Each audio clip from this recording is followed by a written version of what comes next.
there, it's another before and after anime. Oh man. Yeah, this time we have a transitional era anime. And to put that in perspective, transitional era means that weird time in between traditional and digital work. But this one is When they were still kind of figuring out how digital worked. yeah, this is definitely in the post-digital color palette, and it has post-digital special effects. So this you said this one's a Yuri series. Yeah, it's a Okay. Yuri series. It's called Simone. I don't actually know how to pronounce it because the word is, I don't think it's ever actually said in the show. Simoun. I watched the whole thing on Hulu and I actually thought it was okay because it's a female mech pilot series. There is a weird correlation between girl-led mech shows and Yuri. Like, it happens a lot. I'm not necessarily saying that's a bad thing, but I'm saying that if you are a girl who's good at piloting a mech, you might not be straight. I don't make the rules, sorry. If you're a dude piloting a robot, you might not be straight. I mean, have you seen the original Mobile Suit Gundam? I don't make the rules, sorry. Sorry, you can give me flack for that all you guys want.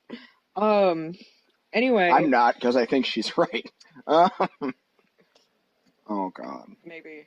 We're going in a weird direction. Yeah, I'm sorry. Well, we'll see if this is any good. Their robots are in the shape of giant snail shells. I wish you could see the look on my face. Alright, see you on the flip side. Yeah, see you in a bit. Beep boop, here we are, we're back. Simoun. So, that was enlightening. I've seen the whole series before, so I want to hear what you have to say about it. We only watched the first 5 episodes. There were 6 on the first disc, but we got out-deaned. Dean did the animation. That's the same company that did Fate Stay Night, the original TV series. Although it's hard to believe with their reputation today that they were the studio that did effing Angel's Egg and the 3rd and 4th Urusei Yatsura movies. Yeah. Wow, how the mighty have fallen. Anyway, so this series was very surprising to me. I didn't know anything about it going in aside from what you read on the back. And yeah, it was a lot of there were a lot of really interesting themes being explored. Not only politics, but gender politics. Yeah.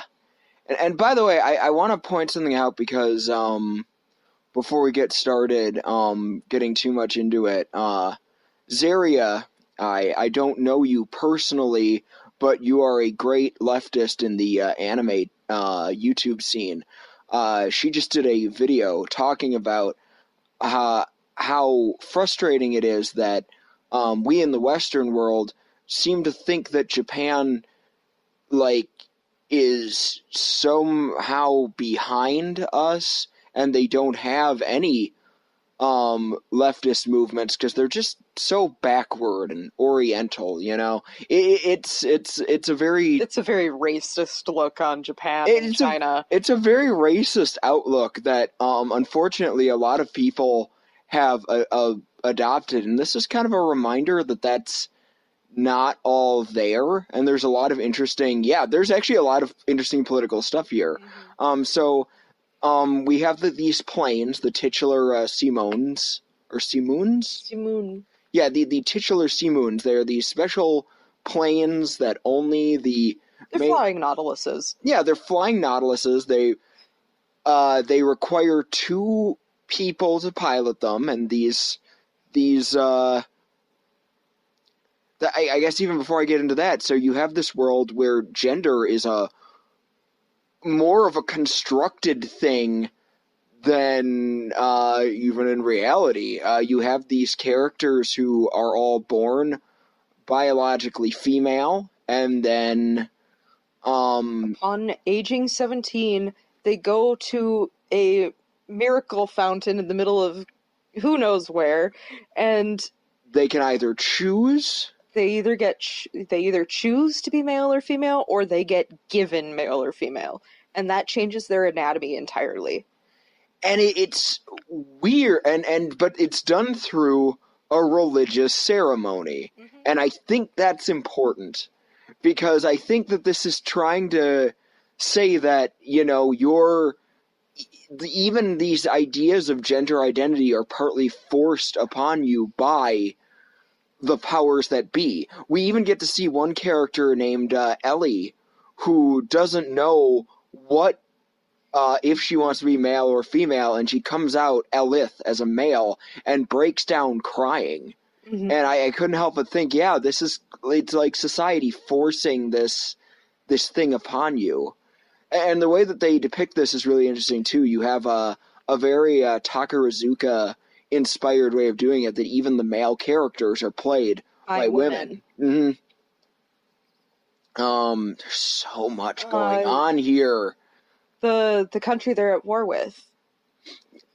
Yeah, the country they're at war with, it's even more messed up. It's just something that's forced upon you by the state. You are surgically. Yeah. You're born, you're given hormones and surgically changed.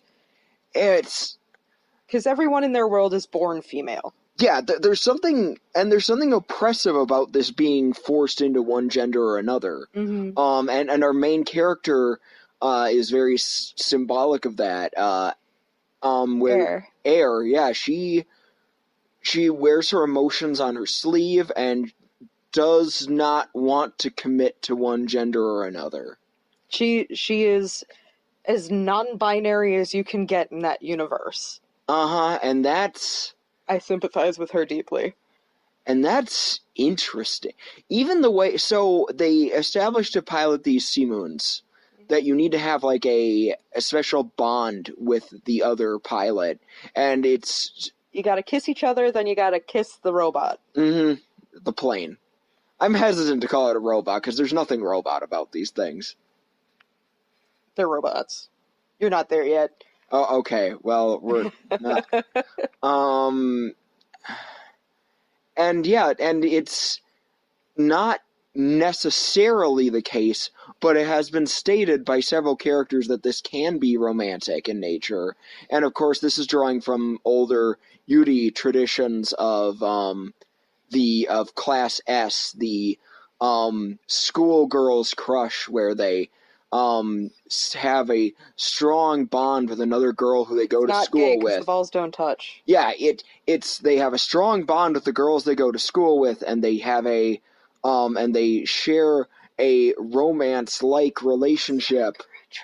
But they don't but there's nothing sexual about it. And then after they graduate from school, they're expected to give up on this crush, and you kind of get that impression that it's there, which is part of why Ayers wants to just keep being a pilot so she doesn't have to choose. But it's shown as something oppressive. At least I felt it was oppressive, and I thought that was interesting. Especially for what we don't get in Western cultures that does definitely exist in Eastern cultures is that whole choosing your future that way. It's something that's actually more ingrained in Eastern mythology than you'd think. Choosing your gender like that. And the freedom to make those decisions. I mean, yes and no. Like, it really depends on where you're at in mythology, or... Yeah. I'll link you an article to post. Okay. I'm just gonna say that because I gotta find it first, because I don't want to get the country wrong. But even so, Japan doesn't necessarily have a great history with this. Mm-hmm. But this show seems to be taking it from the stance that this is oppressive. It's dehumanizing. Nodding, you can't see. It's dehumanizing, and it's a tough decision. Mm-hmm. And these characters are... It's a really interesting world, and you sympathize, you both... Like, you're cheering for these characters, but what it is that they're fighting to defend is kind of unclear, and it's not even clear if it's worth defending. And then they're up against this other country who are desperate and just want to survive, but they're also a super industrialized hellhole that looks just like a nightmare version of Industrial Revolution in England. It's a more nightmarish version of the nightmare that was Industrial Revolution Memories England. Part 2, the mini movie thing that's 3 shorts put together, basically does that pretty well. You haven't seen that, but I've not seen that. So I'm going to give you a little more insight into this show. Okay. The 2 countries do not have a political dialogue. They do not know the other country at all. Yeah, they know nothing about the other people. I got that impression because all I'm getting from our quote-unquote heroes is just absolute isolationism in the name of their Nautilus plane giving god. All right. So not only is there no political dialogue, they do not know why the planes exist the way they do. They don't know what powers them. They don't understand. The other country does not understand the burden that they are putting on people of forcing the gender reassignment. And when you sit back and when the story progresses, they actually start going into all of these things. Okay. I believe there's a character who is actually from the other country who pilots. I could be wrong, but, I might not be. It's been a while since I've seen it. You get to figure out what causes the ships to fly. And it's really messed up. It's really messed up. And you get to learn more about their god, too. I've just been impressed that they've worked so hard to humanize the other army. Like, they've kind of gone out of their way to do that, which is really something, It's not normal, and the reason they're doing it is because, in theory, the girls who are following actually live through a less humane version of society.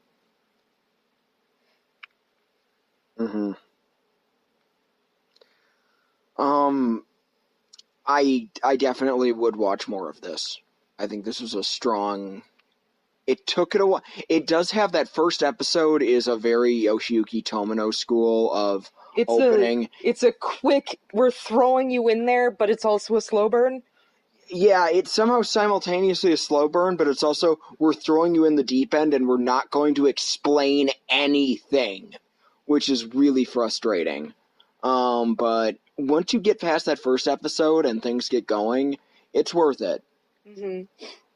And I'm waiting for you to interact with the characters and see how they grow and begin to expand upon one another. Because almost every single main character gets their own little mini arc in this story. Good. So it's really interesting. I'm excited to see where it goes. We might, have a part 2 after you've seen the whole series, then. That might be fun. For right now, I'm going to recommend this one. I enjoyed what I saw of it. If you like interesting bits on gender studies, and if you are into anime with girls who like girls, and a really interesting sci-fi war setting, this would probably be a good recommendation. Yeah, if for some weird reason you liked Kashimashi, this is better by far. So definitely check it out. Good stuff. And as always, keep on spocking in the free world. Free bird. Do free bird. No. No.